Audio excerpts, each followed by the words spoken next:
సంసోను బలాఢ్యుడే, కానీ తన జీవితంలో ఉన్నటువంటి నేత్రంలో ఉన్న బలహీనత, కళ్ళల్లో ఉన్న బలహీనత, తలంపుల్లో ఉన్న బలహీనత, చూపుల్లో ఉన్న బలహీనత తన శరీరాన్ని ప్రభావితం చేసింది.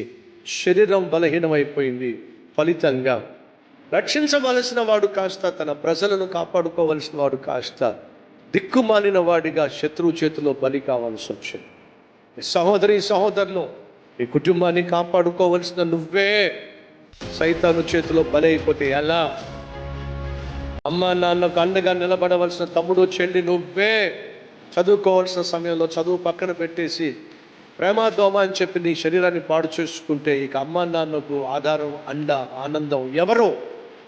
కాబట్టి ఈరోజు ఎక్కడ ఎలా సైతాను నీ జీవితంలో చొరబడి నువ్వు కలిగున్న నీ రాజ్యం అనే కుటుంబాన్ని నెమ్మది లేకుండా చేస్తున్నాడో, ఆ కుటుంబంలో శాంతి లేకుండా, సమాధానం లేకుండా చేస్తున్నాడో, నీ జీవితాన్ని ఒకవేళ సైతాను బంధించి నీ కుటుంబానికి నేను దూరంగా తీసుకెళ్ళిపోయి ఆ కుటుంబాన్ని అనాథలుగా మారుస్తున్నాడో నీకు బాగా తెలుసు. కాబట్టి ఈరోజు ప్రభువుని అడుగుతావా, ప్రభువా ఈ ఒక్కసారి నన్ను జ్ఞాపకం చేసుకో.